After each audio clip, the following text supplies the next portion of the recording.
New ইয়র্কের জ্যাকসনের থেকে আপনাদের সঙ্গে আছে আমি খালেদ মুহিউদ্দিন। সরকারের প্রতিশ্রুতি অনুযায়ী একেবারে সামনেই জাতীয় নির্বাচন, আর তার আগেই হঠাৎ করে আবার ভেসে উঠছে সেই পুরনো সন্দেহ, -2 তত্ত্ব কি আবার কার্যকর হতে যাচ্ছে?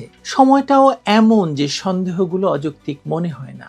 আওয়ামী লীগ কার্যত নিষিদ্ধ, শেখ হাসিনার বিরুদ্ধে আদালতের রায়, যাই হোক, মূল কথা হলো দুই প্রধান দলই এখন অস্থিতিশীল। এই অস্থিরতার সঙ্গে আরো বড় অনুষঙ্গ হিসেবে যুক্ত হয়েছে বিএনপির চেয়ারপারসন বেগম খালেদা জিয়ার অসুস্থতা। নির্বাচনের ঠিক আগে এমন সংকট কোনো সাধারণ ঘটনা নয়, এটা একেবারে দলের হৃদয়ে ধাক্কা দেয়, কারণ তাকে কেন্দ্র করেই বিএনপির সব হিসেব নিকেশ গড়ে উঠেছে বলে এতদিন বোঝা যাচ্ছিল।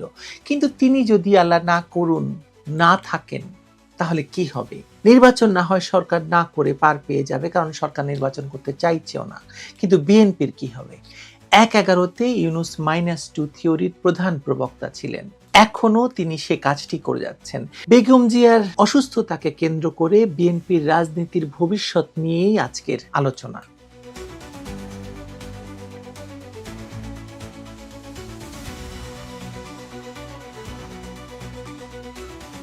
সেনাকুঞ্জের অনুষ্ঠানের পরদিনই যখন বেগম জিয়াকে আইসিইউতে নেওয়া হলো, তখনই দলীয়ভাবে ঘোষণা দেওয়া হলো যে তার অবস্থা সংকটজনক। প্রচন্ড শ্বাসকষ্ট, বুকে সংক্রমণ, হৃদযন্ত্রের জটিলতা এবং ফুসফুসে ইনফেকশন সব মিলিয়ে পরিস্থিতি দ্রুত খারাপের দিকে যাচ্ছে।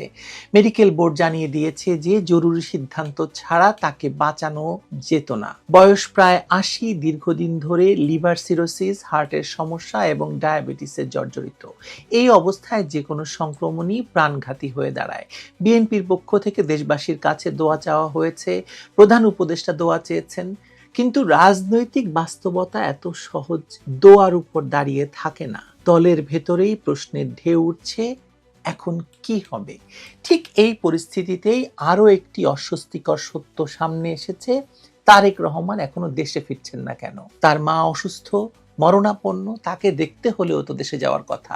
যেসব কথা তার বিরোধী শিবির থেকে ইতিমধ্যেই রাজপথে উচ্চারিত হচ্ছে। ফেরার কোনো নিশ্চয়তা নেই, নাকি তিনি ফিরছেন না? নির্বাচন একেবারে দোরগোড়ায়, তফসিল ঘোষণার আর মাত্র কয়েকদিন বাকি। এই সময়ে দলের প্রধান নেত্রীর আইসিইউতে ভর্তি হওয়া মানে বিএনপির জন্য ভয়ঙ্কর ধাক্কা। দলের ভেতরে সিদ্ধান্ত গ্রহণের জন্য একটি কেন্দ্রীয় নেতৃত্ব প্রয়োজন। খালেদা জিয়া নেই, তারেক জিয়াও উপস্থিত নেই। এভাবে একটি দল নির্বাচনের মুখোমুখি হলে সেটি শুধু রাজনৈতিকভাবে দুর্বল হয় না, বরং পুরো কাঠামো অচল হয়ে পড়ার ঝুঁকি তৈরি হয়। এবার আরো জটিল প্রশ্ন আছে, বেগম জিয়া নির্বাচনে দাঁড়াতে পারবেন তো? কিছুদিন আগেই দল জানিয়েছিল তিনি বগুড়া, দিনাজপুর এবং ফেনীর 3টি আসনে প্রার্থী হবেন, কিন্তু তিনি নিজে হাঁটতে পারেন না, শ্বাস নিতে পারেন না, দিনের পর দিন হাসপাতালে থাকতে হচ্ছে যাকে, তার পক্ষে প্রচার চালানো তো দূরের কথা, সংসদে উপস্থিত তিনি থাকতে পারবেন কতদিন বলুন তো? কঠিন হবে তার জন্য নিশ্চিতভাবে। রাজনৈতিক দায়িত্ব পালন তো আরো কঠিন। এ বিষয়টি এখন বিএনপির ভেতরেই কিছুটা অস্বস্তির জন্ম দিয়েছে, কারণ তার প্রার্থিতা আদতে প্রতীকী হলেও বাস্তবতার দায় তো কাউকে না কাউকে নিতে হবে। অন্যদিকে দলের একমাত্র সম্ভাব্য উত্তরসূরি তারেক রহমান। তার দেশে না ফেরার পেছনে নানা বিশ্লেষণ আছে।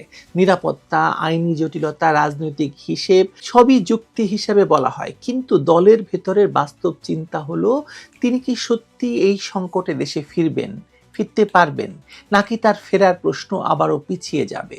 যদি তিনি নির্বাচন পর্যন্ত দেশে না ফেরেন, তাহলে প্রার্থী বাছাই, কৌশল নির্ধারণ, নির্বাচনকালীন নেতৃত্ব, এসবের দায়িত্ব কে নেবে? বিএনপির যেসব জ্যেষ্ঠ নেতা আছেন তাদের অনেকেই বয়সে প্রবীণ, কেউ কেউ সীমিত গ্রহণযোগ্যতার মুখে। এই অনিশ্চয়তা দলটিকে আরো পঙ্গু করে দিচ্ছে। খালেদা জিয়ার শারীরিক অবস্থা নিয়ে বিদেশে নেওয়ার আলোচনা নতুন নয়। আওয়ামী লীগ আমলে তাকে প্রতিদিন বিদেশে নেওয়ার কথা বলা হতো এবং সরকার নিতে দিচ্ছে না বলে সরকারের উপর নানা রকমের চাপ দেওয়া হতো। কিন্তু সরকার পরিবর্তনের পরও তাকে বিদেশে পাঠানো হয়নি, বা গেলেও বেশি দিন ছিলেন না, যা এখন নতুন করে প্রশ্ন তোলে। আসলে কোনো পক্ষই কি তার চিকিৎসার বিষয়ে স্পষ্ট সিদ্ধান্ত নেয়নি? দল কেন নিচ্ছে না? এখন কেন তাকে বিদেশে পাঠানো হচ্ছে না? এখন আবার আলোচনা হচ্ছে তাকে কি লন্ডন বা আমেরিকায় নেওয়া হবে, আলোচনাতেই সীমাবদ্ধ, নাকি থাইল্যান্ডের মতো নিকটবর্তী দেশে নিয়ে গেলে তার চিকিৎসা দ্রুত করা সম্ভব? কিন্তু এত দূরের বিমান যাত্রা কি তার শরীর নিতে পারবে? তিনি কি নিরাপদ অবস্থায় এয়ার অ্যাম্বুলেন্সে উঠতে পারবেন? এসব প্রশ্নের উত্তর কিন্তু কেউ দিচ্ছে না, কিন্তু প্রশ্নগুলো তো আছে। দলের ভেতরেও কেউ কেউ দৃঢ়ভাবে বলতে পারছেন না কোন সিদ্ধান্ত আসলে সবচেয়ে ভালো হবে। তার উপর রয়েছে তার সর্বশেষ ছবি নিয়ে তৈরি হওয়া মানসিক ধাক্কা, যেখানে দেখা গেছে তার হাত ফোলা, আঙুল বিকৃত, দুর্বলতা এতটাই স্পষ্ট যে চোখ সরানো যাচ্ছে না। এই ছবি শুধু মানবিক সমবেদনা জাগায়নি, বরং রাজনৈতিকভাবে দলকে আরো অস্থির করেছে। কারণ নেতার শারীরিক অবস্থার প্রতীকী প্রভাব অনেক গভীর, বিশেষ করে এমন একজন নেতা যার পরিচয়ই আসলে দলের অংশ, যার পরিচয়ে দলের পরিচয়। এখন সবকিছু মিলিয়ে বিএনপির সামনে একটা খুব স্পষ্ট বাস্তবতা দাঁড়িয়ে গেছে। এই দলটি বর্তমানে একটি ট্রানজিশন ক্রাইসিসে আটকে আছে। তারা চাইলে এই সংকটকে সুযোগে রূপ দিতে পারে যদি নেতৃত্ব দ্রুত পুনর্গঠন করতে পারে, কিন্তু ইতিহাস বলছে বিএনপি সংকটে নেতৃত্ব পুনর্গঠন করতে কখনো সফল হয়নি। দলটি মূলত একটি পরিবার কেন্দ্রিক নেতৃত্বে চলেছে এতদিন। হঠাৎ করে সেই নেতৃত্ব শূন্য হলে দল ভেঙে পড়ার ঝুঁকি থাকে, এবং ঝুঁকি তো আছে। ১/১১-তে সেই চেষ্টা করা হয়েছিল, এখনো সেই চেষ্টা কিন্তু চলছে। কিছু মধ্যম পর্যায়ের নেতা সামনে আসতে চাইলেও দলীয় প্রতীকী নেতৃত্ব ছাড়া তারা টিকতে পারবেন কিনা সেটা নিয়েও সন্দেহ আছে। এখন -2 তত্ত্বের কথা যেটা শুরুতে বলেছিলাম, ১/১১-র সময়ে তত্ত্বাবধায়ক সরকারের ছত্রছায়ায় যে পরিকল্পনা হয়েছিল এবং ডক্টর ইউনূস সেই পরিকল্পনার কেন্দ্রবিন্দুতে ছিলেন, দুই দল থেকেই দুই নেত্রীকে সরিয়ে নতুন রাজনৈতিক নেতৃত্ব তৈরি করার সেই তত্ত্বকে তখন জোরালো সমর্থন দিয়েছিলেন অধ্যাপক ইউনূস। তার অবস্থান ছিল স্পষ্ট, নতুন দল, নতুন নেতৃত্ব, পুরনো নেতৃত্বের বিদায়। আজ যখন তিনি দেশের প্রশাসনের কেন্দ্রস্থলে, তখন অনেকেই ভাবছে এই কি সেই পুরনো প্রকল্পের নতুন সংস্করণ? আওয়ামী লীগকে নিষিদ্ধ করা, শেখ হাসিনার বিরুদ্ধে রায়, বিএনপি নেত্রী গুরুতর অসুস্থ, এই তিনটি সাময়িক মিল, এই তিনটি ঘটনা যদি আপনি একসাথে সাজান তাহলে তো অনেক প্রশ্ন উত্থাপন করে। বিএনপি যেভাবেই হোক ইউনূসের রাজনৈতিক কৌশলের মুখে বারবার হারছে, সেটাও এখন কি অস্বীকার করতে পারবেন কেউ? কোনো পরিকল্পনা সামনে আনতে গেলে ঠিক এই জায়গাতে এসে দলটি হোঁচট খায়, যেটা প্রতিপক্ষ তৈরি করে দেয়। এই পুনরাবৃত্তি প্রমাণ করে যে বিএনপির কৌশলগত ঘাটতি দীর্ঘমেয়াদী। সবকিছু মিলিয়ে এখন যে প্রশ্নটা সবচেয়ে গুরুত্বপূর্ণ তা হলো বেগম জিয়া না থাকলে বিএনপি আসলে কি হবে? প্রথমত, দলটি নেতৃত্ব শূন্য হবে। দ্বিতীয়ত, তারেক রহমান দেশে না ফিরলে ক্ষমতার শূন্যতা আরো বাড়বে। তৃতীয়ত, জ্যেষ্ঠ নেতাদের ভেতর ক্ষমতার লড়াই শুরু হওয়ার ঝুঁকি রয়েছে। চতুর্থত, রাজনৈতিকভাবে তারা যেই আইকনিক নেতা দিয়ে এতদিন আন্দোলন পরিচালনা করবেন বলে ভেবেছিলেন অথবা ক্ষমতায় যাবেন বলে ভেবেছিলেন, সেই চেহারা হারিয়ে যাবে। আর পঞ্চমত, আন্তর্জাতিক মহলে তারা আরো দুর্বল হয়ে পড়বে। আর সবশেষ যদি বলি, একদম বাস্তব দিক থেকে নির্বাচনের আগে দলের মনোবল ভেঙে যাওয়ার আশঙ্কাটা প্রবল। সংক্ষেপে, যদি বেগম জিয়া রাজনীতিতে সক্রিয়ভাবে না ফিরতে পারেন এবং তারেক রহমানও মাঠে না আসেন, তাহলে বিএনপি এক কঠিন সমস্যার মুখে দাঁড়াবে, যেখানে সুযোগও আছে, ঝুঁকিও আছে, কিন্তু ব্যর্থতার সম্ভাবনা সবচেয়ে বেশি।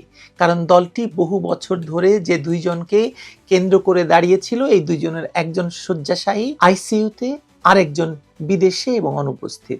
বড় দলগুলো সাধারণত এমন অবস্থায় ভেঙে পড়ে না, কিন্তু অকার্যকর হয়ে পড়ে। বিএনপির উদাহরণ আমরা দিতেই পারি। এখন দলের নেতাকর্মী, সমর্থক এবং সাধারণ মানুষ সবাই একটাই আশা করছেন যে বেগম জিয়া সুস্থ হয়ে ওঠেন, ফিরে আসুন।